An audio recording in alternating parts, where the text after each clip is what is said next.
Namo tassa bhagavato arahato samma sambuddhassa. Namo tassa bhagavato arahato samma sambuddhassa. Namo tassa bhagavato arahato samma sambuddhassa.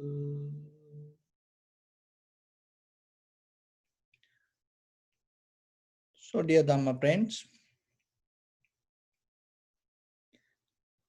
in this meditation practice, and we mainly practice Samatha and Vipassana. So Samatha meditation means tranquility meditation. So we're trying to calm down our mind and bring our mind to one place. And at the same time, we develop our mind not to get disturbed from any outside perceptions. And also, we have to develop with the awareness and with the intention to go towards the wisdom, because there are many other tranquility meditations. So then you have to remember yourself, the very purpose of your sitting. And once you calm down your mind, so to calm down our mind, here we use the inhalation, exhalation. So once you calm down your mind, from there we go to Vipassana level. So the very meaning of the Vipassana means deeply, thoroughly, you observe. And what you observe here, not the outside any object. So whatever your inner experience you observe. So there are 4 kinds of meditation techniques when it comes to Vipassana level. One is contemplating the body. Another one, contemplating the feelings, sensation, contemplating the mind or the thought process, and contemplating the Dhamma or the nature. So today we're going to practice contemplating the thoughts. And when it comes to contemplating the thoughts, once the mind settles down, once you have the tranquility state in your mind, so just completely be relaxed and allow that everything to happen as it is. So don't involve in with anything. So one of the meaning when it comes to Vipassana is, it is come like you see it completely, not adding something or not losing something. You recognize or you see something completely. So that also one meaning when it comes to Vipassana. So then when it comes to observing the thoughts, when the thought arises, it is not thinking, just allow the thoughts to happen. So as example, there is a sound come. So then related to that sound, thought arises. And the smell comes. According to that smell, thought arises. So maybe something related with the past or the future, thought arises. So when a thought arises, you should not add anything to that thought. So that means you don't keep thinking about it. And also you don't miss anything. That means you don't neglect that thought. You recognize the thought and you stay recognizing, you stay with that thought and see what's going to happen. That's not kind of like you thinking over it. So as examples, there is a thought, or there is a something fell down, or there is a bell sound. then you recognize it is a bell sound, and then now you have idea about the bell sound.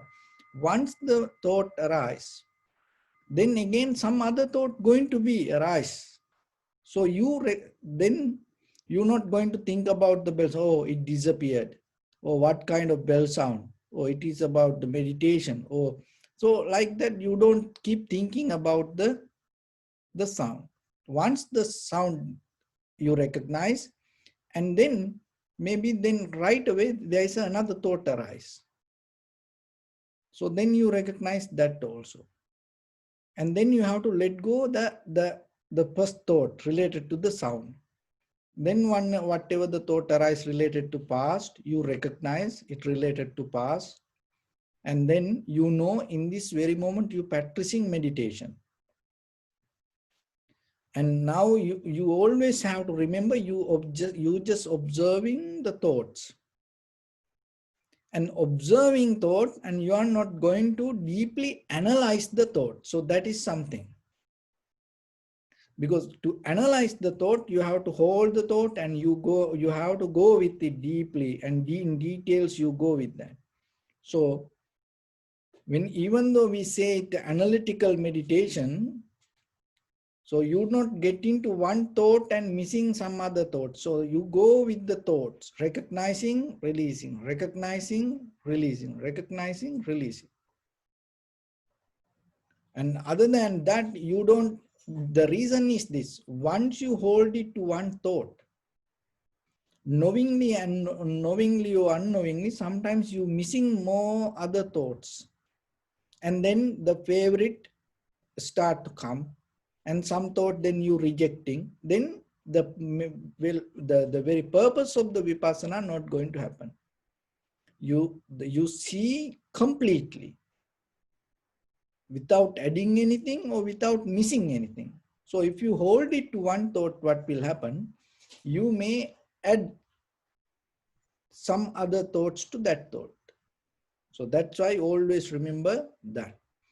Another thing is, as much as try to stay away from responding to your physical, whatever the movements. And don't get into thinking about the physical movement. No, only the mind, only the related with the mind. And so whatever arise that related to mind, go with it. And once it disappears, you go to the next thought. So again and again you observe. And sometimes you cannot do it for a long time this in the beginning.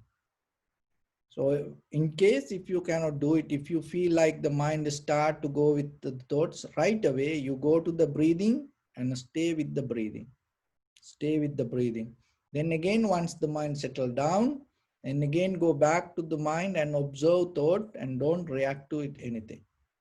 And don't interfere with anything, and don't hold it to anything. You're not going to do any favor for any thoughts, and you're not going to correct any thought. You're not going to adjust any thought.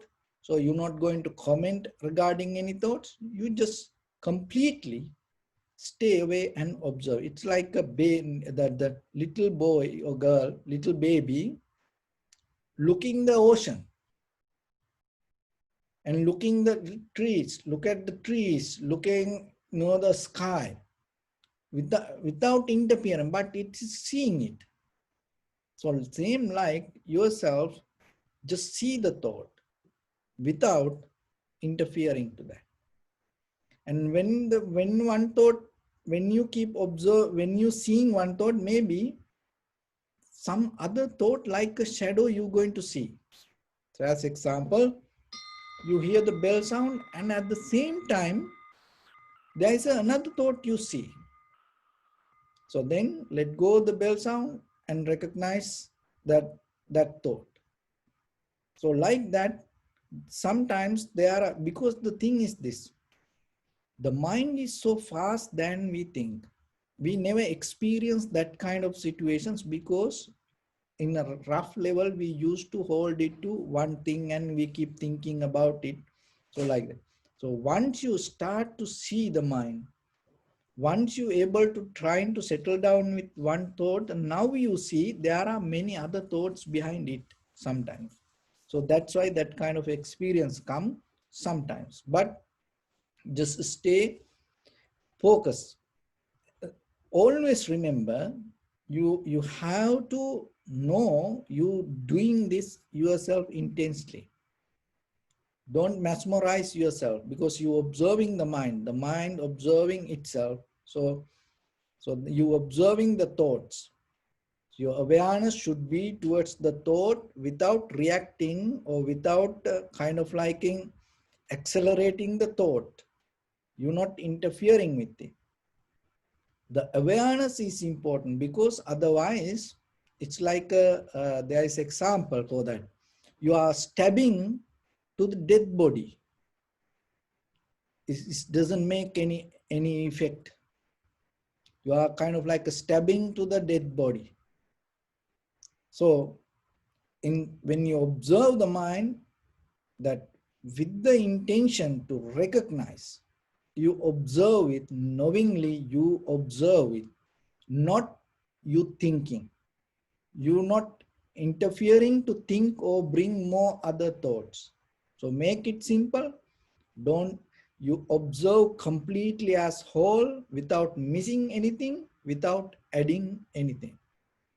So in case if the mind become busy or disappointed or difficult, go back to the breathing and stay there.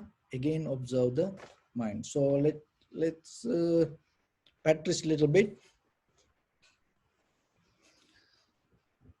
Your right palm on your left and neck head straight in one line, and be comfortable with your posture.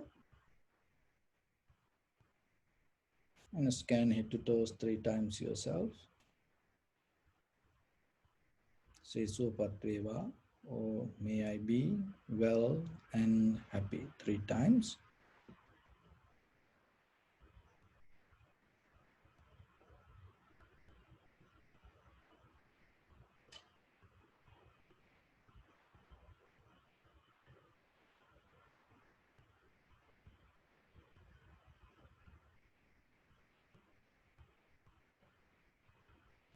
Take a moment and think.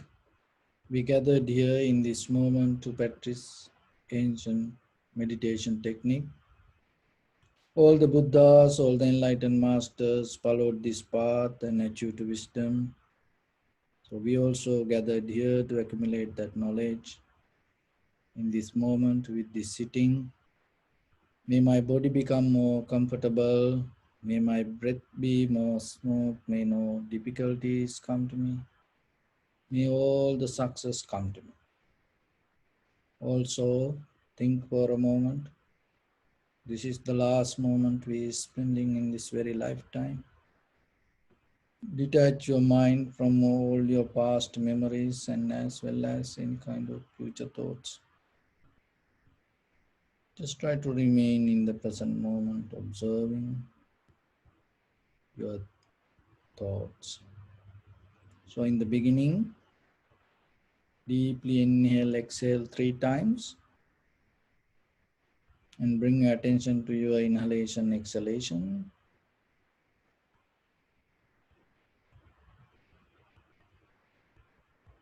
And observe your inhalation, exhalation few minutes. Let everything to settle down.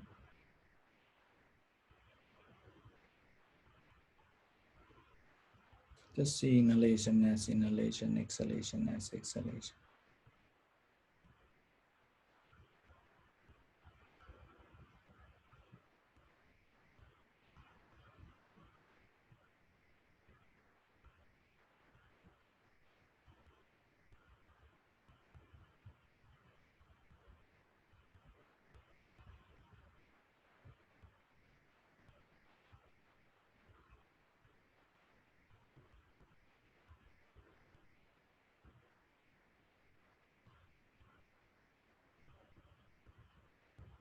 If your mind go here and there, bring it back again and again.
Bring attention to your thoughts.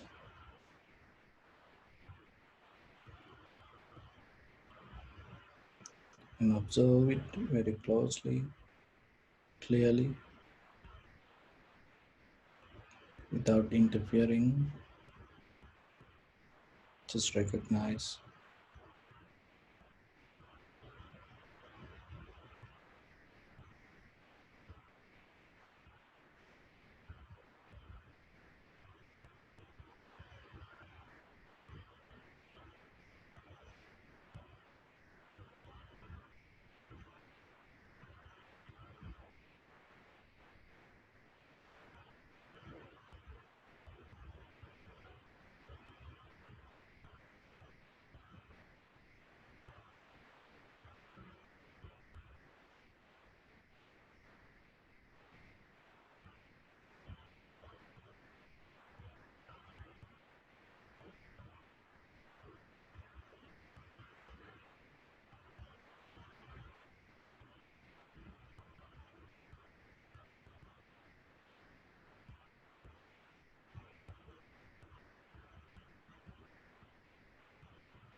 Bring your attention to your inhalation, exhalation.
Bring your attention to your body. Observe your posture.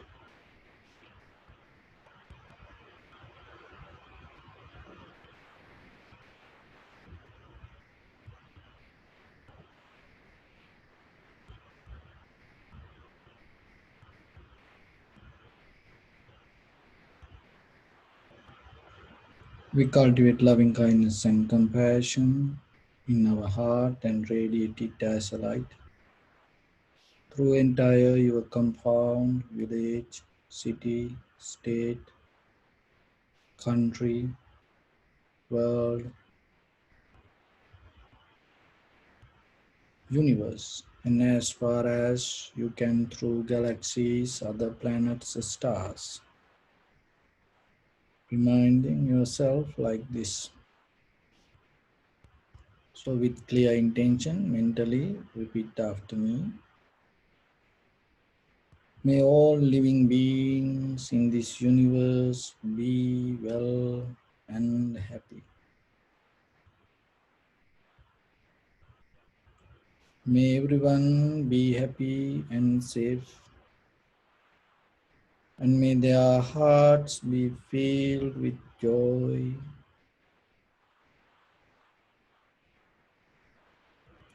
May all living beings live in security and in peace.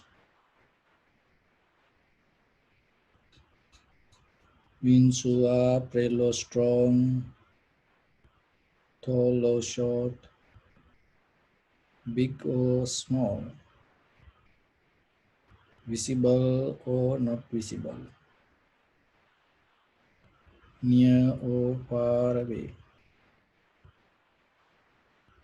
already born or yet to be born. May all of them dwell in perfect tranquility.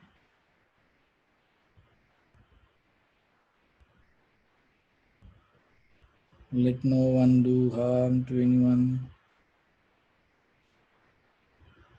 Let no one put the life of anyone in danger. Let no one out of anger or ill will wish anyone any harm.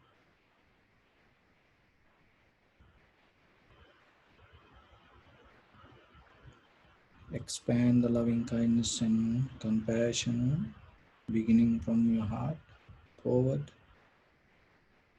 and visualize yourself and send it as a light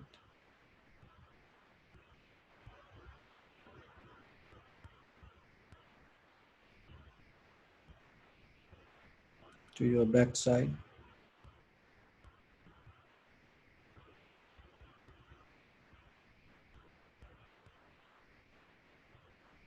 to your left side,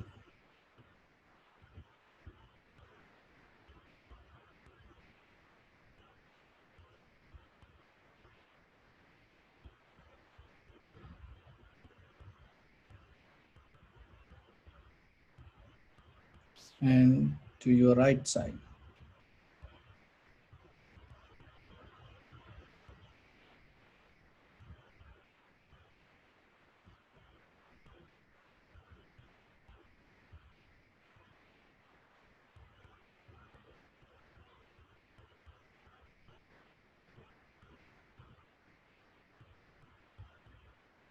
Downward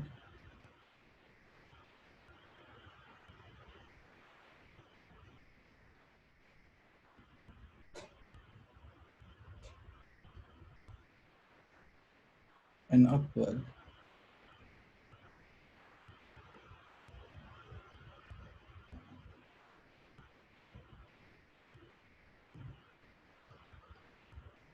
To all 6 directions at once, like the moon, the sun. Spread the light, spread the energy without any condition, without any limitation, without any resistance or without any judgment. Let your heart to shine with the loving kindness and compassion from the bottom of it with the maximum effort to the highest. Wishing yourself, may all living beings in this universe be well and happy.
Say sadhu, sadhu, sadhu.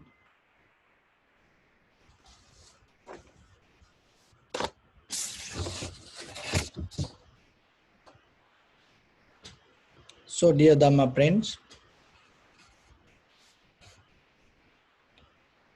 so even though we have these facilities like this to practice meditation, and there are a lot of people saying this is very good. Now we can practice at home. So, like that, always you have to remember when it comes to this samatha and vipassana meditation, and learning the Dhamma and learning any religion by yourself, you cannot do it. There are some people they can do, but always you have to remember not to be too happy regarding the situation, and but only thing that we have to use this. That's why we use this way. So otherwise, that we have to remember always these teachings is can accurately transfer in person. So that is the method of the teaching Dhamma. Not somebody saying something, not somebody listening and understanding from far away. So, but we have no choice. This is going to keep happening, and in the future, this is going to become more different. But still, we have to remember whenever we have opportunity, we should know what we have to do, what is the right thing. And it happened from the ancient time also. In the beginning, they used to bring it through the memory, and then what happened, they used to write down things. So when they write down the Dhamma or the Tripitaka or any books, and they had a great challenge because they didn't have the two many facilities like today. So like papers, and they had a very few facilities. So then what happened? Even the palm tree leaves, they used that. So, and in the before that, they used to put in stones. So in palm trees, and they put maximum words in a very little piece of uh, palm tree leaves. So then what happened? They had to put maximum words, and then they didn't separate that much word. So then whoever read the sutras, they have challenge, and to recognize and separate the words exactly at the right place. Even if not, another thing is, if something repeat, like last paragraph, the same kind of things, and they adding to next paragraph, they only use 1 or 2 words from that. And then they continue after that, mentioning that this related to the previous chapter, the paragraph. So like that, there are methods that they used to do. So even it happened in the Bible also. So as example, and when you put the example, when you put the God now here, and if you don't keep the gap, and how about if you put too close this all the 3 words, and you can read God nowhere. So God nowhere. So it's going to give a completely opposite meaning. So then when you read the books, and it's even that when you read the books, or even you read the sutras, you read the Bible or the Quran or anything, one of the mistake mostly what we does, we just go with what is there rather than recognizing how it should be. So that's why you should have a certain background, especially when you go to Dhamma, and see what is the essence. And always you have to keep that essence, and then always you have to keep the the the main idea, and with that you have to reference that all the study you do. So then, even though many people have the access to get into this nowadays, and many views that the people, many people watch this, but we don't know behind themselves what kind of things they do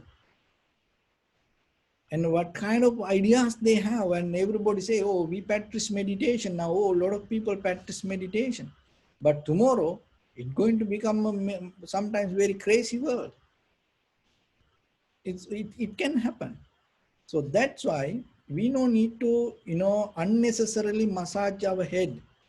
So we have to be very careful, and we have to always be that reasonable, and we have to always be mindful and understand. So that is one part. So then it is yourself, you have to remember. Always, that's why I'm telling. So always you have to look what you need. You have to question that. It is your responsibility.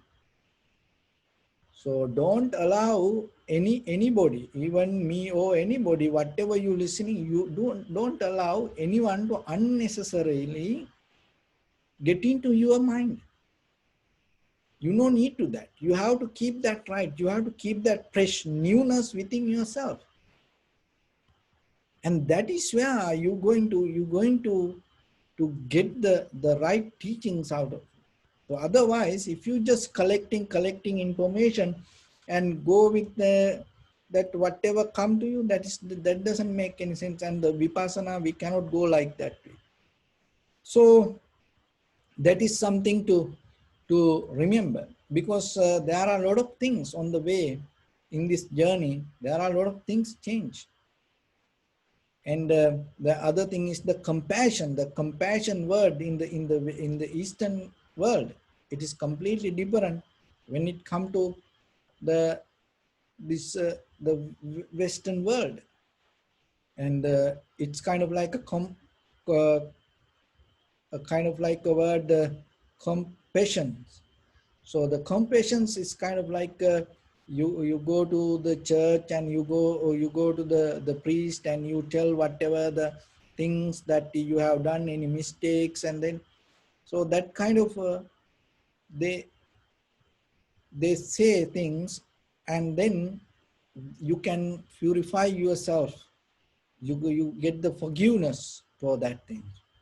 And there are some articles, and they try to combine this compassion is same thing happening when you do this compassion or something like that, that kind. That is completely different. But there is a deeper. Somebody need to have the compassion to hear to somebody, but it is completely different method. So it even in the Eastern also it happened. Like when you go to India, in Sri Lanka, that countries you see that the god sitting on the top of the lotus, and the people worship, and the people don't recognize the message sometimes. And how this huge big body, the huge body, and sitting on a lotus, and what is it saying? And can you behave without harming? Can you be gentle? Is there any way that you can behave gentle? When you be able to become gentle, you become kind of like a god. You have the godly nature. If you able to use anything, see, if you able to sit on a flower without harming to crushing that flower, you become kind of like a different person. And see, even 5 minutes, 10 minutes, when you sit on a cushion, your whole body weight and that cushion day by day. See the couch, you sit, sofa, you sit, and after few months, what happened? It's gone. Why? Because we don't have kind of like that gentleness when we use things. And and sometimes when you go to the temple, or there are goats, and the many with the many animals, and sitting on animal, and the people worship, but they sometimes they didn't get the message, you know and how you can that keep the environment around you. Can you have the connection with that? It's a kind of like the can you this kind certain animals kind of like they use as a vehicle. That's mean it take you to the certain. Can you use animals to approach that whatever the things in your life? So there are kind of like that different interpretations, but people misunderstand. That is why when it comes to meditation, you have to be very careful. And samatha or vipassana, you have to be very careful with them. Don't misunderstand. So then again and again, you have to look yourself. What is the meaning of it? What this is? What it is done? So that way you slowly get into the right path. Otherwise what you may be in your head, or whatever your friends told, or maybe what you heard somewhere. No, always keep the the freedom in your mind. Don't get into even the meditation. Even look at the meditation, the samadhi. Even you not get into, oh, I achieved this. So like that, you not go get into that. You let it go. Even in the vipassana. So whatever you experience come, you not hold it to that. You release it. You let go it. So like that, if you able to maintain like that way, then you going to little bit go deeper. And another thing is this dependent interdepending nature, and dependent and that depending and arising. In the vipassana, in ordinary level, we have to accept. Even we use that the study point of reference, you know, that we use these things that interdepending, and mostly the things we use as interdepending. But there are things when it comes to vipassana level, you understand not everything interdepending. As example, apple. You know, when it in the tree, on the tree, of course it is interdependent. But how about once the apple come out of the tree? Is there that apple still that interdepending with the tree or not? How about the banana that you eat? So it is interdepending with that, or it going to go with something else? So always it's interdepending to its origin, or it always going to depending arising, depending arising. So like that, there are things. So that's why, oh, this is like this. You don't need to get into that way. So always remember then, keep that freshness, keep that newness, even that whatever that you understand. Don't hold it. Oh, this is like so. That freedom is one thing in vipassana level when you practice this meditation. That inner freedom you always have to keep yourself.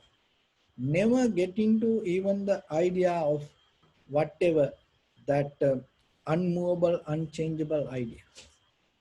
So if you able to use that way, what you learn itself make you more wiser and powerful, and make you free inside you.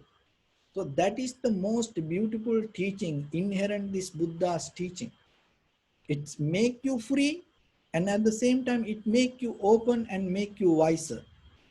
But what we learn mostly, we hold it to something, and we believe that going to make us wiser. No, when you release, and you become more better than that.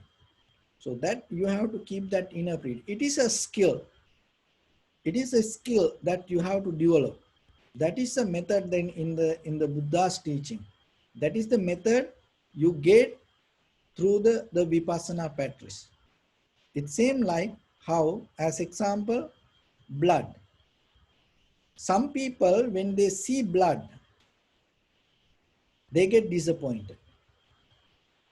They don't like, they cannot do anything. But some people, when they see blood,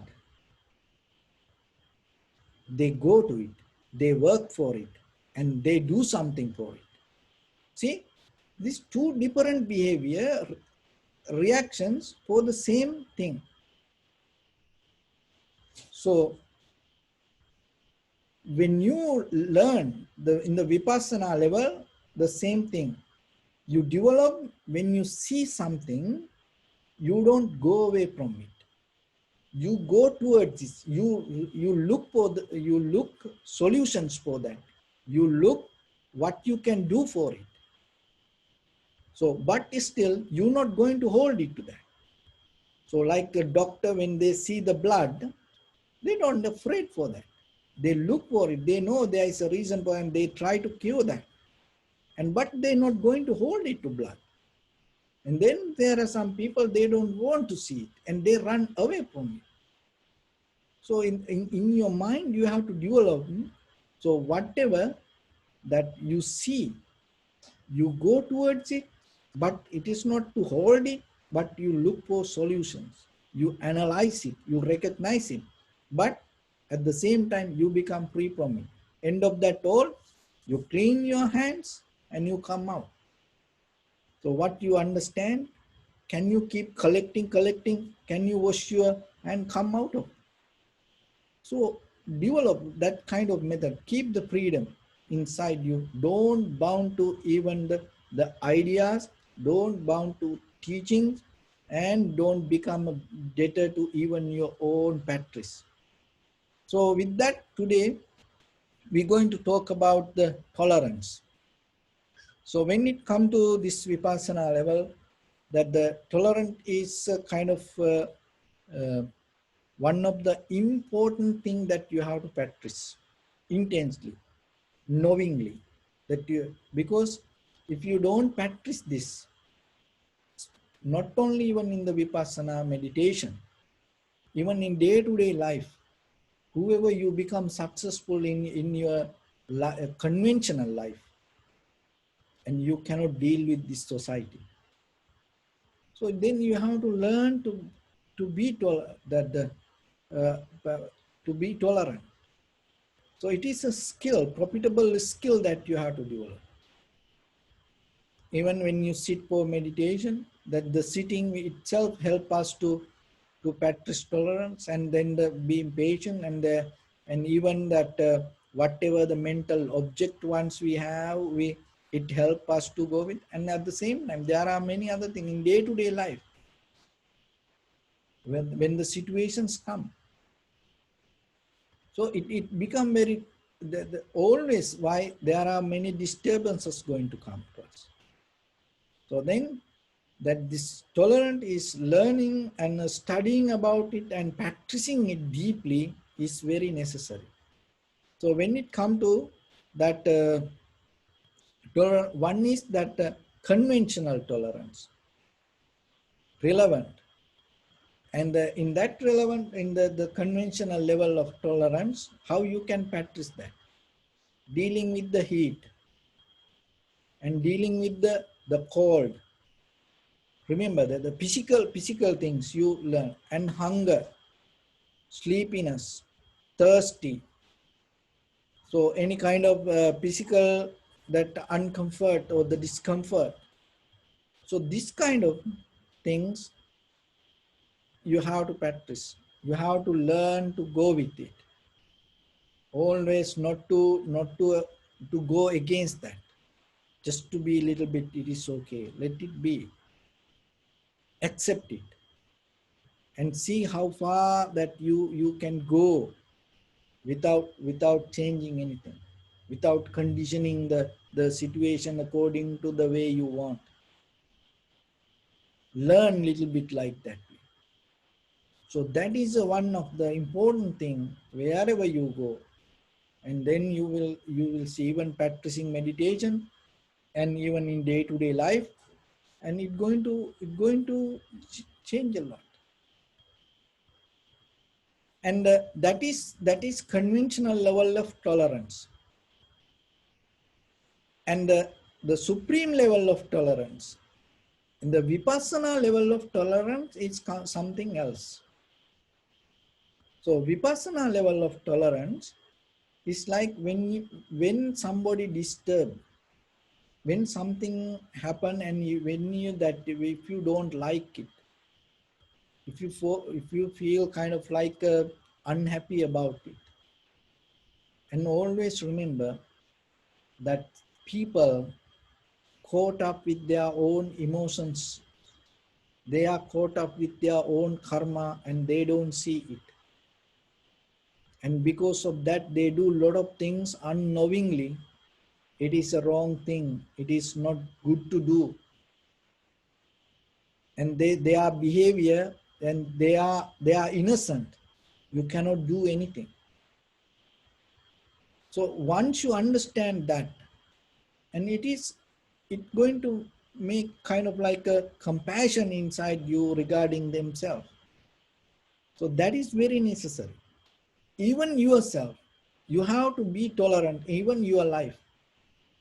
One of the biggest mistake that we do, we think we can fix this life.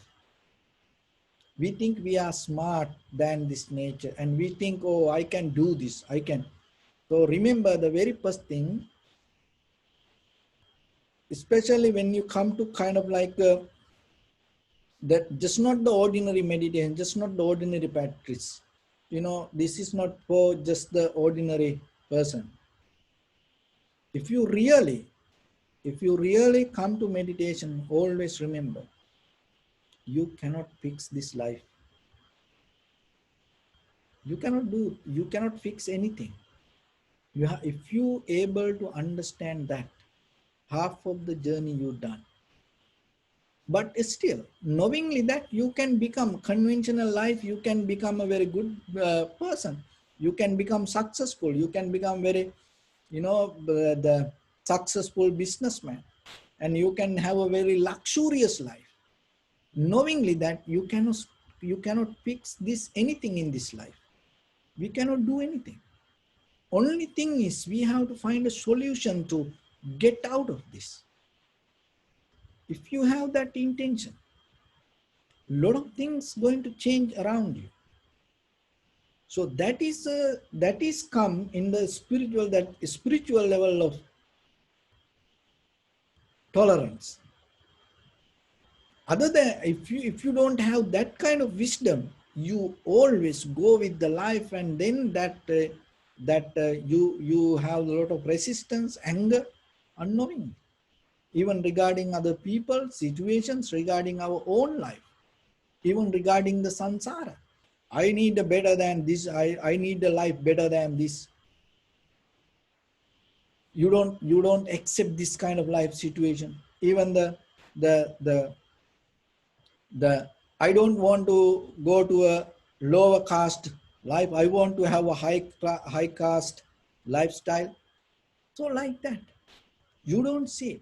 But in when it come to that, the once you understand this vipassana level of tolerance, you become more wiser than this all. And even that you see what is the danger and what is the beauty in life. Remember, in the most important thing in life, the success in life is not come out of the good, you born in a very rich place. No, the success in this journey, if you able to get closer to dharma or the truth, wherever you are lucky. You have a good place to live.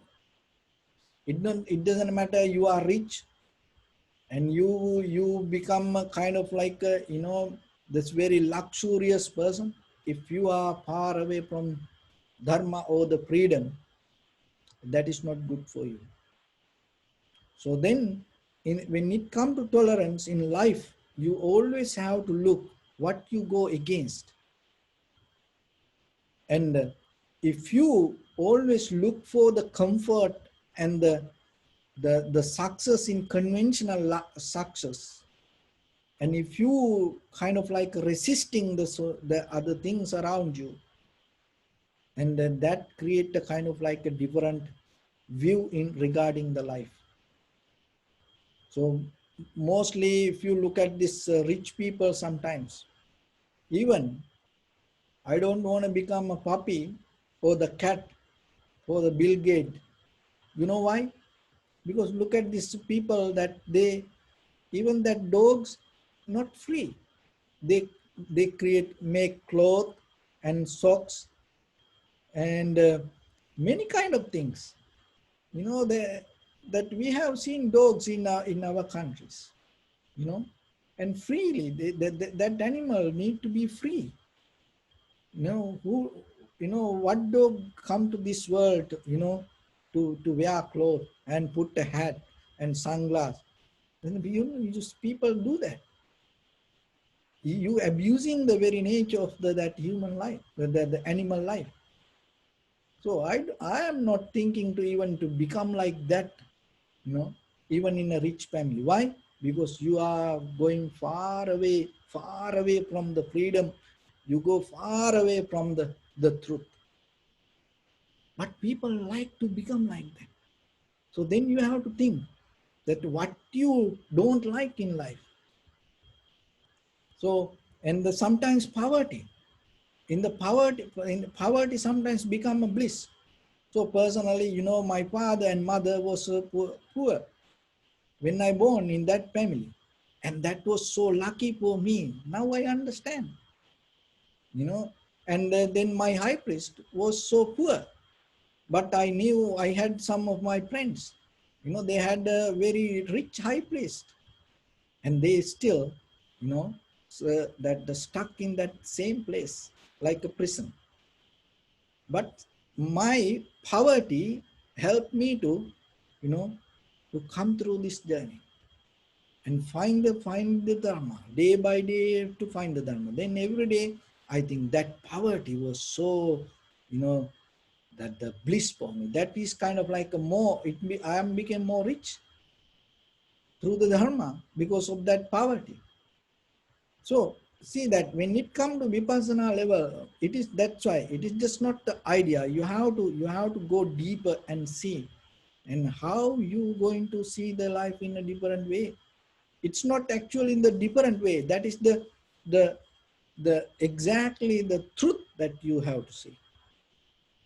So that's why when it comes to the spiritual level of tolerance, is especially you have to remember to see deeply and recognizing, and how it come as a blessings for you, and how it become a bliss for you. And that is where you're going to accept it. And then as a result, you become kind, and you have the compassion to others because you know the right reasons. Otherwise, you go against things. You get mad about things, and you go fight for others with that. And you don't see that the, the right view. So then in the Vipassana level, that remember this tolerance. So in the beginning, you have to practice no matter what, even in the conventional lives, forget about meditation, even conventional life. Whatever the life that you have, always remember, teach your children to be tolerant and be patient and go with the situation. And whatever they ask, don't give them. And little bit learn, teach them to maintain themselves and to bear that little bit themselves. That is a gift for them. So then when you sit for meditation, you're not always going to change the posture. You're not always going to rub your body. You're not always going to find your comfort. You're going to become a little bit okay. So in the sleepy time come, you're going to be a little bit okay. If you are thirsty, you're going to be okay a little bit. If you don't eat a little bit or miss your meal, you don't think it's the end of the world. You're going to be okay with that. So like that in conventionally, then it brings a kind of like the good mindset to yourself. And in the vipassana level of, and the supreme level of tolerance is you see the karma. And that is where the greater compassion arises. You see when other people suffer and they disturb, and sometimes it comes as a disturb. You know? And sometimes people without any reason, and they blame to us. They come against us, and they like to hurt others. And maybe they caught up with their own emotions, and they caught up with their own karma, and they don't know how to do. They have no idea regarding life. So then what happened? If you able to see that deeply, you build up a connection with the entire this universe, and that compassion is become more stronger than you think, and it make you more wiser, and it make your path more clear. So remember them, practice it knowingly, tolerance, and get it, and appreciate this life. And you no need to go with anything, go against anything. Whatever comes, let it come, let it be. At least even when you practice meditation, whatever happen, even maybe children playing, that is the best for that child. Maybe somebody watching TV, or maybe somebody cooking, maybe somebody eating, so that's the best for that person, thinking, that person believing and enjoying that. So have the compassion. Once you have the compassion, right away resistance disappear and cool down. So that is a method, deeply binding each other. So that way, remember, conventionally you have to practice, and then little by little, apply it to your deeper, the vipassana level of the tolerance. And then you will see deeply, and your view going to become little by little, little by little, bigger, higher, deeper. So with that, I bless upon everyone with this good practice. May all of you be well, happy and peaceful.